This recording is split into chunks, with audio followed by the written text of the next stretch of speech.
Buenas noches, profesor Orlando. Nuestro libro fue Internado de Erving Goffman. Este libro trata de un examen general de la vida social en estos establecimientos, fundados sobre todo en dos ejemplos, en los que el ingreso de los internados no es voluntario: los hospitales psiquiátricos y las cárceles. Lo define como la carrera moral del paciente mental. Considera los primeros efectos de la institucionalización sobre las relaciones sociales que el individuo mantenía antes de convertirse en interno. Vamos a hablarle del mundo interno. Gran número de individuos en igual situación, aislados de la sociedad. Por un periodo de tiempo comparten en su entorno una rutina diaria. Estas personas llegan a estos lugares con una cultura de presentación para modificar una frase psiquiátrica derivada de un mundo habitual, un estilo de vida y una rutina de actividades que se dan por supuestas hasta el momento en el que ingresan a estas instituciones. Estas divisiones políticas de las instituciones sociales las constituyen los hogares de ancianos para ciegos y huérfanos, los enfermos infecciosos, hospitales psiquiátricos, las cárceles y los reclusos, los cuarteles y las escuelas de internos y los monasterios y los claustros, que son establecimientos que se prestan fuera de las ciudades. Las actividades que se realizaban dentro del centro estaban estrictamente programadas y organizadas con una supervisión personal. Por otro lado, los pagos eran muy bajos, las cantidades eran insuficientes por el trabajo realizado, otras veces no habían trabajo, por lo cual los internos sufrían crisis de aburrimiento y no recibían dinero. También se hizo una semejanza con las instituciones psiquiátricas y como los programas militares, donde ellos cuando ingresaban no tenían ni siquiera visitas de sus familiares, y cuando las tenían ya después de un largo periodo de tiempo, las visitas eran controladas, no podían llamar, no podían manejar dinero. Entonces esto es lo que se vive en los internados, pues los internos cambian su estilo de vida. Continuando con la explicación del libro Internado de Erving Goffman, podemos decir que lamentablemente todavía se presenta este tipo de situaciones en estos establecimientos. Todavía ocurre la llamada desculturización.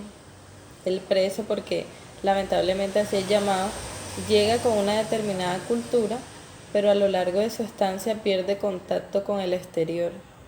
Las visitas son restringidas y los medios de comunicación brillan por su ausencia. Esta barrera que marcan las instituciones con los internos levantan estos últimos y el exterior, y es donde se da la primera mutilación del yo. Quiero hablarles un poco acerca de esto. En la teoría de Sigmund Freud, el yo es entendido como la parte consciente de la mente, que debe satisfacer los impulsos instintivos e inconscientes del ello, teniendo en cuenta las exigencias del mundo externo y de la propia conciencia. El yo o la identidad es por tanto una instancia intermedia entre la biología de un individuo y el mundo que lo rodea. Según Freud, sus funciones incluyen la percepción, el manejo de información, el razonamiento y el control de los mecanismos de defensa. Y es lógico que el aislamiento lleva a formar un grupo constituido de novatos, donde se sigue mutilando al yo lastimosamente. Se cambia el nombre propio por un apodo, porque ya al ingresar a estos establecimientos no lo siguen llamando por su nombre, sino que le colocan un apodo o un insulto con la, con la excusa o valiéndose de que pueden hacerlo y que están en todo su derecho, porque pues los tildan de que pueden menospreciarlo, de que cometieron un error, y se sienten con todo el derecho de cambiarle su nombre y llamarlo de otra forma. El aislamiento lleva a formar un grupo constituido de novatos donde se sigue mutilando el yo. El despojarse de sus posesiones, perder contacto con su familia y amigos, lo lleva a emergerse más en ese mundo infrahumano que cierra sus puertas a toda moral. En la mayoría de los casos son obligados a perder su integridad física.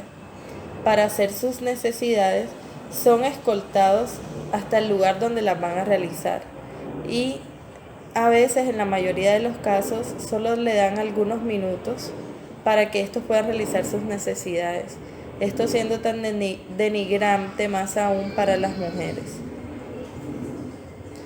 Es intolerable el hecho de que tengan que hacer con prisa y a la vista de los espectadores, aún más para las mujeres, como se lo decía anteriormente. No ponen interés en cuidar ningún aspecto. La salud de cada individuo se refleja en la contaminación física, la comida en mal estado, los alojamientos en desorden, las toallas manchadas, zapatos sucios, camisas con el sudor de anteriores usuarios. Todo esto resulta denigrante para una persona humana. En este tipo de establecimientos se violan los derechos de los humanos, de los internos, de las personas que en estos lugares se encuentran recluidos, solamente por el simple hecho de que lo toman porque ellos cometieron un error en el pasado, que por eso están allí recluidos, pues se valen de esto para violar sus derechos. Se aborta toda constitución y toda ley que la manda. En este caso se presenta el ojo por ojo y el diente por diente. Y es aquí donde nos damos cuenta que no se aplica ningún tipo de principio ético y moral. Ni hablar de la mezcla que se hace al recluir a estas personas. Las encierran en una sola celda sin tener en cuenta la raza, la edad. Se les trata como reclusos, apoyándose en la teoría de que tienen que disciplinarlos. Los someten a una burla constante sobre sus derechos e integridad física y psicológica. Después les sorprende cuando los internos llegan a un estado que han denominado como terapia de shock, en la cual los pacientes presentan convulsiones a menudo. Este tipo de agresiones directas contra el yo llevan a que el paciente actúe en defensa propia y se sienta como un niño indefenso en estado de looping. A esto se le llama un estímulo que origina una reacción defensiva por parte del interno. Lo anterior expuesto es una pequeña muestra de cómo se atropella al ser humano en unas celdas que lo siguen a todas partes y en la cual debe mantenerse firme para poder sobrevivir.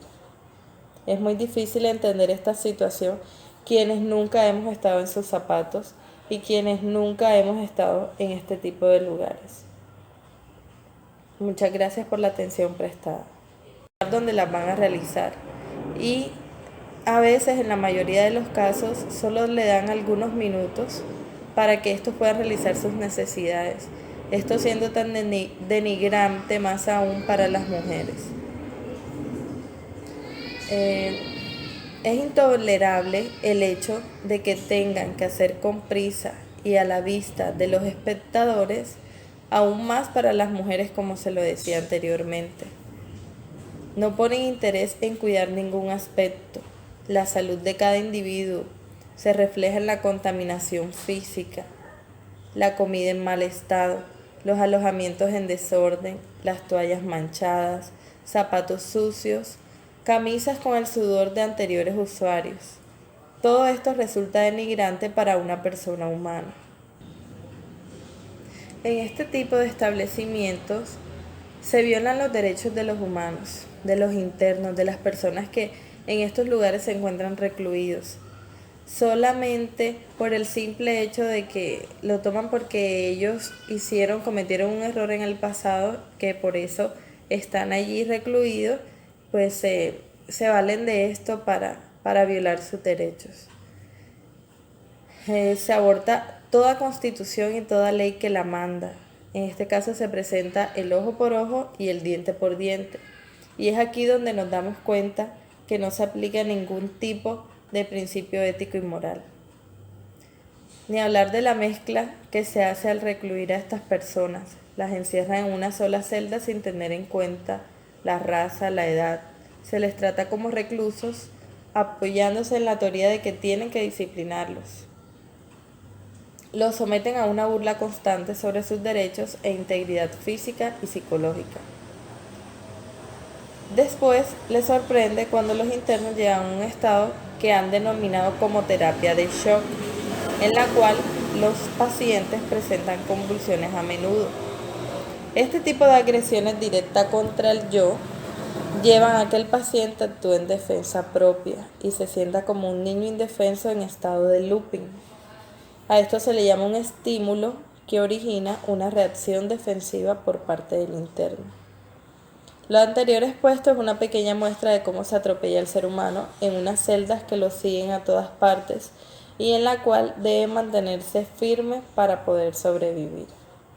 Es muy difícil entender esta situación quienes nunca hemos estado en sus zapatos y quienes nunca hemos estado en este tipo de lugares.